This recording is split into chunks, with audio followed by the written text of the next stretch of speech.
معزز سامعین کرام، آپ سن رہے ہیں دیار اردو چینل پر یعقوب نظامی کی کتاب مغرب کی وادیوں میں مراکش اور اندلس کی سفری یادیں۔ سب ہیڈنگ مراکش یونیورسٹی۔ شہر جدید میں گھومتے ہوئے ہمیں مراکش یونیورسٹی نظر آئی۔ ہماری خواہش پر ڈرائیور نے ہمیں یونیورسٹی کی سیر بھی کروائی۔ مراکش یونیورسٹی کا نام یونیورسٹی آف قاضی ایاز ہے۔ یونیورسٹی کا نام دیکھ کر میں چونکا۔ قاضی ایاز کا شمار تو مراکش کے 7 درویشوں میں بھی ہوتا ہے۔ میرے تجسس پر نعیمہ نے بتایا کہ قاضی ایاز پر ہم اہل مراکش فخر کرتے ہیں۔ یہ ہمارے شہر سبتہ میں 28 دسمبر 1083 میں پیدا ہوئے۔ بہت بڑے ادیب، مورخ، محدث اور فقیہ تھے۔ حکومت نے پہلے انہیں امامت اور پھر جج کے منصب پر فائز کیا تھا۔ جب یہ اندلس گئے تو وہاں ان کی ملاقات ابن رشد سے ہوئی۔ قاضی ایاز نے 1 سال غرناطہ میں جج کی حیثیت سے خدمات انجام دیں۔ ابن تومرت کو مہدی نہ ماننے کے جرم میں انہیں 1149 میں سزائے موت دیتے ہوئے ان کے جسم کے ٹکڑے ٹکڑے کیے گئے۔ ایک عظیم مذہبی اسکالر کو اس بے دردی کے ساتھ سزا دینے پر اہل مراکش آج بھی شرمندہ ہیں۔ قاضی ایاز کی سزائے موت کی تلافی کرتے ہوئے اہل مراکش نے انہیں اپنے 7 درویشوں میں شامل کیا، اور پھر 1978 میں جب یہ جامعہ قائم ہوئی تو اس کا نام جامعہ قاضی ایاز رکھا گیا۔ اس یونیورسٹی کی 13 فیکلٹی ہیں، جن میں قانون، سائنس اینڈ ٹیکنالوجی، فلکیات اور میڈیکل کے شعبے زیادہ شہرت رکھتے ہیں۔ یونیورسٹی دیکھنے کے بعد ہم شہر جدید کی شاہراہوں، سڑکوں اور گلیوں میں سے گزرتے ہوئے ایونیو یعقوب منصور پہنچے۔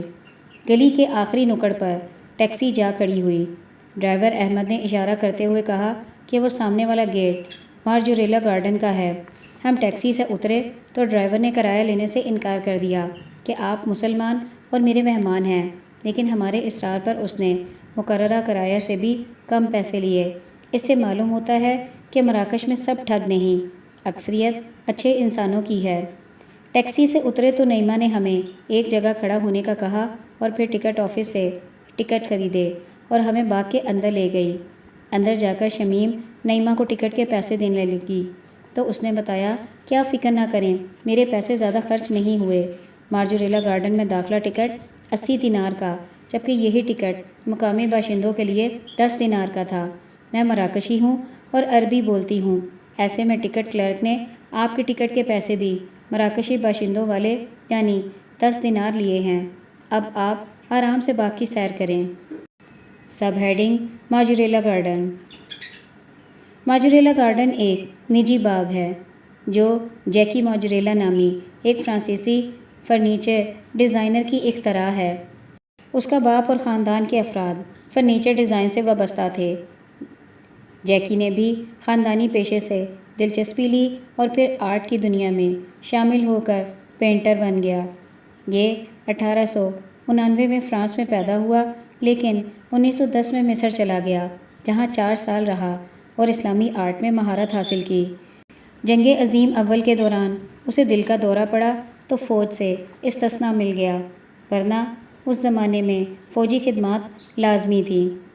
جیکی مارجوریلا نے 1919 میں اینڈریا نامی عورت سے شادی کی اور مراکش چلا گیا، جہاں اس نے جامعہ الفنا کے قریب ایک چھوٹے سے مکان میں رہائش اختیار کی۔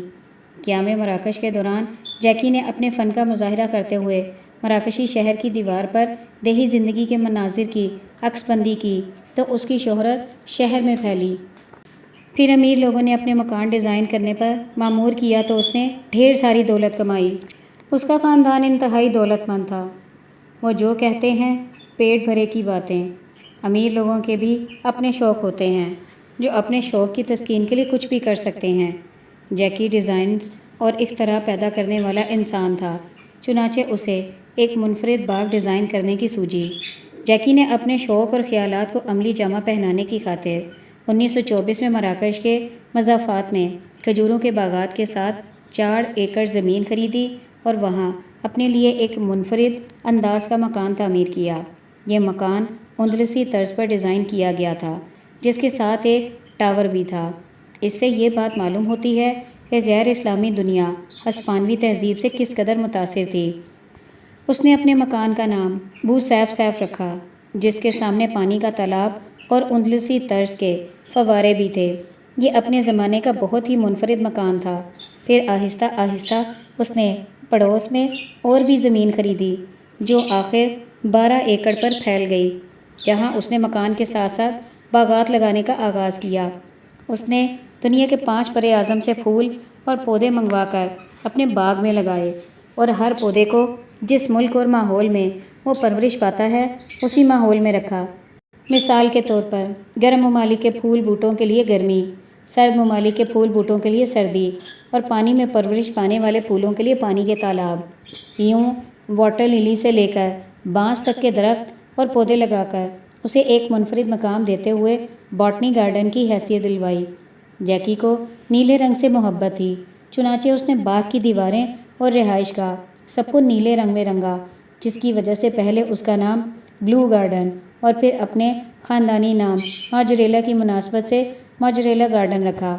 بو سیف سیف کے ساتھ ساتھ جو باغ لگایا گیا وہ جیکی کا ذاتی تھا، لیکن 1947 میں اسے خیال پیدا ہوا کہ اس کے دروازے عوام کے لیے بھی کھول دینے چاہئیں، تاکہ وہ لوگ جو پھول بوٹوں سے محبت کرتے ہیں وہ بھی سیر کر کے دلی تسکین حاصل کریں۔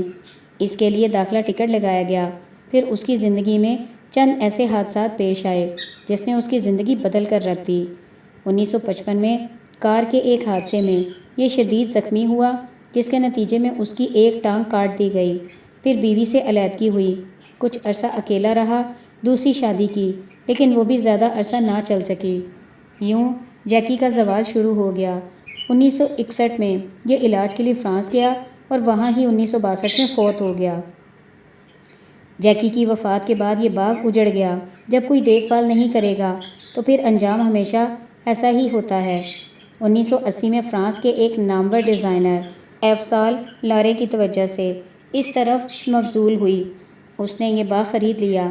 یہ اپنے زمانے کا صف اول کا ڈیزائنر تھا، جس کے پاس بے شمار دولت تھی۔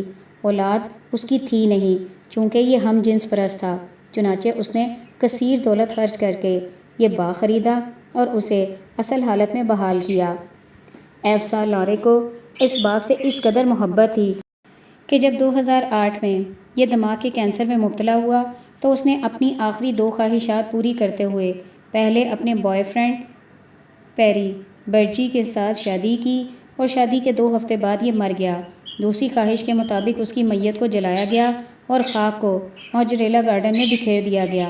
باغ کے ایک کونے میں ایک چبوترے کے درمیان لوہے کا ستون نصب کر کے ایفسال لارے کی یادگار بنائی گئی، جس کے سامنے سیاح کھڑے ہو کر تصویریں بنواتے تو ضرور ہیں، لیکن اکثریت کو یہ علم نہیں کہ اس یادگار کا پس منظر کیا ہے۔ جیکی کی وفات کے بعد اس باغ کے اجڑنے کا خدشہ تھا، چنانچہ باغ کی دیکھ بھال کے لیے 2010 میں ماجریلا گارڈن ٹرسٹ قائم کیا گیا۔ یہ ایک غیر منافع بخش ادارہ ہے۔ سال میں 7 لاکھ سے زیادہ لوگ اس باغ کی سیر کرتے ہیں، جن سے وصول کی جانے والی فیس اسی باغ پر خرچ کی جاتی ہے، جس میں ملازمین کی تنخواہیں، نئے پودے اور باغ میں نت نئے اضافے اور نئے شعبے قائم کرنا بھی شامل ہے۔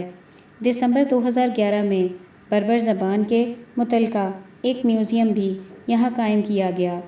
ماجریلا گارڈن میں پھولوں پودوں کی 2000 سے زیادہ اقسام ہیں۔ میری بیگم شمیم بنیادی طور پر سائنسدان ہیں۔ کچھ یہی سبب ہے کہ بیگم پھول بوٹوں کو نہ صرف پسند کرتی ہیں بلکہ ایک ایک پھول اور بوٹے کے خاندانی پس منظر سے بھی واقف ہیں۔ شمیم ہر پھول کو غور سے دیکھتی اور پھر اس کے بارے میں مجھے بتاتی تھی۔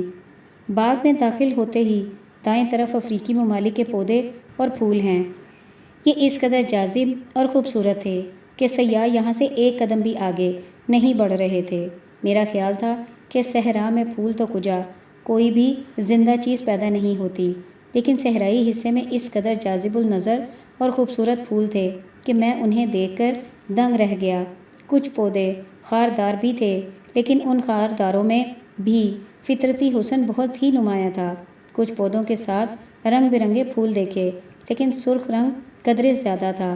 نعیمہ نے بتایا کہ یہ پودے حکمہ ادویات کے لیے استعمال کرتے ہیں، یعنی جہاں یہ دیکھنے میں خوبصورت ہیں وہاں انسانی زندگی کے لیے بھی مفید ہیں۔ اس باغ میں یوکلپٹس، کھجور، ناریل، بادام، اخروٹ، زیتون کے جہاں درخت تھے وہاں باغ میں گھومنے کے لیے خوبصورت فٹ پاتھ بھی تھے۔ سیاح فٹ پاتھ پر چلتے ہوئے دائیں اور بائیں پھولوں اور پودوں کو دیکھ دیکھ کر محظوظ ہو رہے تھے۔ زیادہ شوقین تو پودوں کے پاس بیٹھ کر باتیں بھی کرتے نظر آئے۔ باتیں کرنے والوں میں میری بیگم بھی شامل تھی۔ درختوں اور پودوں کے ساتھ ساتھ پانی نالیوں میں بڑی خوبصورتی کے ساتھ بہہ رہا تھا، اور پھر پانی کے فوارے اور اس کے ارد گرد جہاں پانی گرتا ہے وہ پیالے بھی مختلف رنگوں میں رنگے ہوئے تھے، جس سے ماحول مزید دلکش بن گیا تھا۔ باغ میں گل لالا، سوسن، ارغوانی، سرخ پھول، کالا گلاب، کنول، گیندا، گل مشکی، نسترن سمیت بے شمار پھول دیکھے۔ جوں جوں سیاح باغ میں آگے بڑھتے جاتے توں توں پھول بوٹے اور ماحول بھی بدلتا جاتا تھا۔ صحرائی پھولوں کے علاوہ پانی میں پرورش پانے والے واٹر لیلی کے پھولوں میں سیاحوں کو زیادہ دلچسپی لیتے ہوئے دیکھا۔ ایک حصے میں وہ پودے تھے جو بارش میں پھلتے پھولتے ہیں، اس حصے میں بانس اور اسی نوعیت کے دوسرے پودے بھی دیکھے۔ ان کے ساتھ ساتھ یورپی ممالک میں پرورش پانے والے پودے بھی ایک طرف تھے۔ ان پودوں کو گرمی کی بجائے سرد ماحول کی ضرورت تھی، چنانچہ اس حصے میں قدرے ٹھنڈک تھی۔ وجریلا گارڈن میں گھومتے ہوئے مجھے اردو کے نامور شاعر اور مثنوی سحر البیان کے خالق میر حسن بار بار یاد آتے رہے، چونکہ موجریلا گارڈن میں مجھے ان کی مثنوی عملی شکل میں نظر آتی رہی۔ چنبیلی کہیں اور کہیں موتیا، کہیں رائے بیل اور کہیں موگرا، کہیں ارغوان اور کہیں لالا زار، جدی اپنی موسم میں سب کی بہار، کہیں زرد نثری کہیں نسترن، عجب رنگ کے ہے زعفرانی چمن، گلوں کا لب نہر پر جھومنا، اسی اپنے عالم میں منہ چومنا۔ جب ہم باغ میں پہنچے تب زیادہ رش نہیں تھا، لیکن جوں جوں وقت گزرتا رہا ہجوم میں اضافہ ہوتا رہا۔ کچھ جوان سیاح بھی تھے، لیکن اکثریت عمر رسیدہ لوگوں کی تھی جو پھول بوٹے غور سے دیکھتے، خوش ہوتے اور جب تھک جاتے تو بینچ پر بیٹھ کر آرام کرتے۔ ایک بینچ پر پاکستانی میاں بیوی بھی بیٹھے ہوئے اس باغ سے کوئی زیادہ خوش نظر نہیں آ رہے تھے۔ ہمیں دیکھ کر وہ صاحب بولے، جناب اس باغ کے بارے میں سنا بہت زیادہ تھا، لیکن یہاں آ کر وہ بات سچ ثابت ہوئی کہ نام بڑے اور درشن چھوٹے۔ تھوڑی سی جگہ پر اتنے زیادہ درخت اور پھر اس کے لیے 80 دینار داخلہ ٹکٹ، یہ بالکل ناانصافی ہے۔ بلکہ ہم ایسے سیاحوں کو یہ لوٹتے ہیں، اور جب یہ معلوم ہوا کہ اس کا مالک ایویسا لورے ایک ہم جنس پرست انسان تھا تو اس باغ کی سیر کا سارا مزہ جاتا رہا۔ میں اور شمیم خاموشی سے ان کی باتیں سنتے رہے، چونکہ ہمارا ٹکٹ عرب لڑکیوں نے انتہائی معمولی فیس 10 دینار کے عوض خریدا تھا۔ اس طرح ہم نے مفت میں باغ دیکھا تھا۔ مفت میں تو ہر چیز بھلی ہی لگتی ہے۔